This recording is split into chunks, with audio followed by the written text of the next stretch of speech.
اعوذ باللہ من الشیطان الرجیم بسم اللہ الرحمن الرحیم بحمد اللہ تاریخ کا انٹروڈکشن آپ کو سامنے پیش کیا جا رہا ہے۔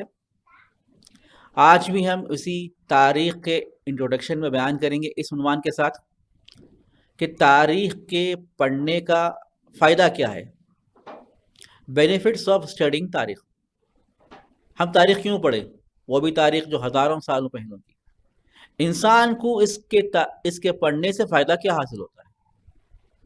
ایک عام انسان کو ذہن میں سوال تو آئے گا، بھائی انسان اپنی حاضر اور اپنا جو پریزنٹ ہے اس کو دیکھو اور فیوچر کو دیکھو، وہ کیوں پاس کی طرف توجہ کریں؟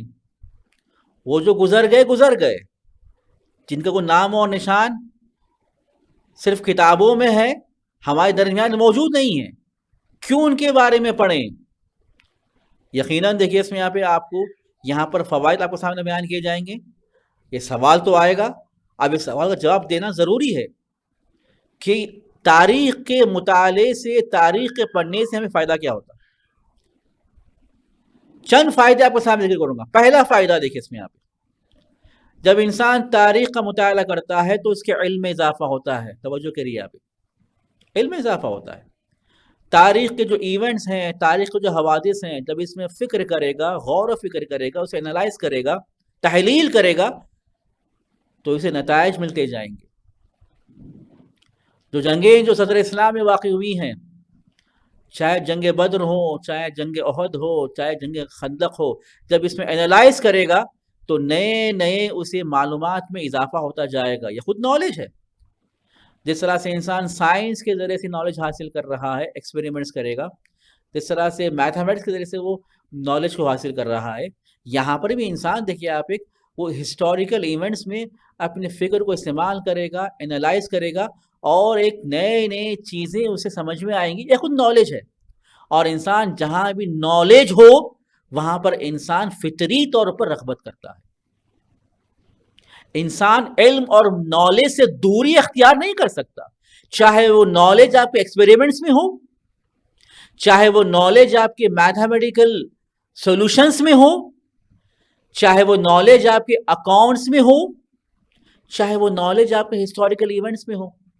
نالج ہی ہے، اور انسان فطرت کے طور پر نالج کو حاصل کرنا چاہتا ہے۔ تاریخ بھی کیا ہے؟ ایک منبع ہے، ایک ذریعہ ہے، ایک ریسورس ہے نالج کے حصول کے لیے۔ تو پہلا فائدہ ہے کہ انسان اس تاریخ کے ذریعے سے اپنے علم میں اضافہ کرے گا۔ کتنی اچھی بات ہے۔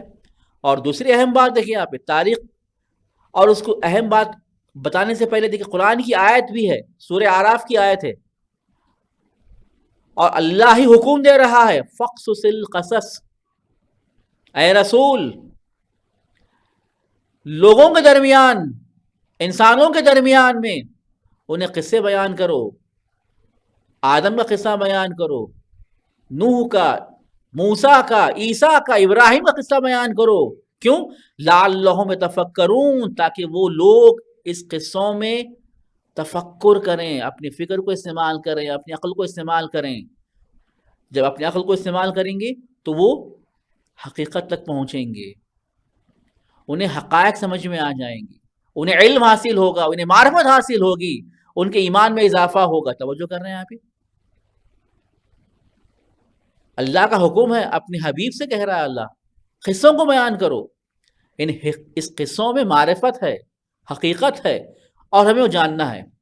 دوسرا فائدہ توجہ کیجیے آپ، اس تاریخ کو سیکھنے سے جو گزشتہ ہے، اس گزشتہ تاریخ کو سیکھنے سے ہم اپنی پریزنٹ اور فیوچر کو آباد کر سکتے ہیں، آسانی سے طے کر سکتے ہیں۔ دوسرے الفاظ میں کہوں، دیکھیے اس میں یہاں پہ انسان اس سے عبرت حاصل کرے گا، گزشتہ تاریخ سے عبرت کے حاصل ہونے کے بعد اپنی اس پریزنٹ اور فیوچر زندگی کو اچھا بنائے گا۔ وہ امتوں کو دیکھے گا جنہوں نے سرکشی کی، عبرت حاصل کرے گا۔ وہ امتوں کو دیکھے گا اپنے ایمان کے ذریعے، اعمال صالحہ کے ذریعے، مجاہدت کے ذریعے سے کس طرح سے کامیاب ہوئے، ان کے راہ و روش پر چلے گا۔ کتنا فائدہ، کتنا امپیکٹ ہے انسان کی پریزنٹ اور فیوچر زندگی میں۔ اور وہ بھی دیکھے گا کہ جو لوگ گناہ کرتے تھے، جو لوگ سرکشی کرتے تھے، جو لوگ فسق و فجور کرتے تھے، کس طرح سے اللہ کے عذاب میں گرفتار ہوئے ہیں، اور اندازہ لگائے گا کہ اگر ہم بھی اگر اسی طرح چلیں گے، فسق و فجور میں، فساد میں، گناہوں میں مبتلا رہیں گے، تو ہم بھی عذاب الہی میں گرفتار ہو جائیں گے۔ یہ اپنے فیوچر کو بچانا کتنی بڑی، دیکھیں اس میں یہاں پہ تاریخ کے ذریعے سے سمجھ ملتی ہے، کتنی اچھی فائدہ ہے کہ انسان اپنی حاضر اور آئندہ کی زندگی کو اصلاح کر رہا ہے۔ وہ ذریعہ کیا ہے؟ وہ تاریخ ہے۔ یہ دوسرا فائدہ ہے۔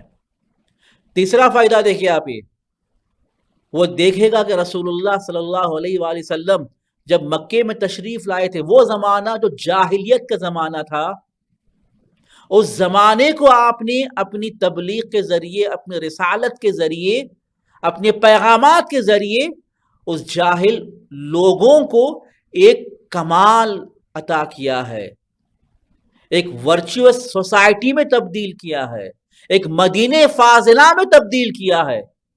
وہ زمانہ جو جاہلیت سے بھرا تھا، اب وہ کیا بن گیا؟ وہ اچھے انسانوں کا مرکز بن گیا۔ وہ مکہ جہاں پر بت ہوتے تھے، وہ مکہ جہاں پر جہالت کی انتہا تھی، وہ مکہ جہاں پر بچیوں کو زندہ زندہ دفن کیا جاتا تھا، وہ مکہ جو اسی کعبے کے اطراف میں لوگ اوریاں برہنہ طواف کیا کرتے تھے، اسی مکے سے دیکھیے آپ پیغام الہی پھیلا اور پوری دنیا میں پھیلا، اور پوری دنیا کو انسانیت کا درس دیا۔ وہ کس نے کیا؟ وہ رسول اللہ کی ذات نے کیا۔ وہ کہاں سمجھ میں آئے گی؟ جب ہم رسول اللہ کی تاریخ کو پڑھیں گے، مکے کی تاریخ کو پڑھیں گے، اس سے ہمیں یہ ٹرانسفارمیشن جو ہوا ہے وہ ہمیں سمجھ میں آئے گا۔ اور ایک فائدہ جو ہمیں حاصل ہوگا، دیکھیں اس میں یہاں پہ رسول اللہ کا، انبیاء کا اور معصومین علیہ السلام کی سیرت طیبہ ہم سیکھنے کو ہمیں نصیب ہوگی۔ ان کی سیرت طیبہ کیا ہے، ان کی زندگی کی طریقہ کیا تھا، ان کے آداب کیا تھے، ان کے رفتار کیا تھے، ان کے کردار کیا تھے۔ کتنی اچھی بات ہے رسولوں کی کردار کو سیکھنا، رسولوں کی سیرت کو سیکھنا، تاکہ ہم اس سیرت کو اپنی زندگی میں اپنا سکیں۔ یہ کہاں سے معلوم ہوگا؟ امام علی کے اخلاق کیسے تھے، کہاں سے معلوم ہوگا؟ امام حسین کی رفتار و کردار کیسی تھی، کہاں سے معلوم ہوگا؟ ان کی سیرت کیا تھی، کہاں سے معلوم ہوگی؟ تاریخ کا جب مطالعہ کریں گے تو ان کی سیرت ہمیں سمجھ میں آئے گی، تاکہ اس سیرت کو ہم اپنی زندگی میں اپنائیں گے۔ اور ہم چاہتے ہیں کہ ہماری زندگی ان کی طرز پر ہو، ان کی سیرت پر ہو۔ وہ کب معلوم ہوگا؟ وہ جب ہم تاریخ کا مطالعہ کریں گے۔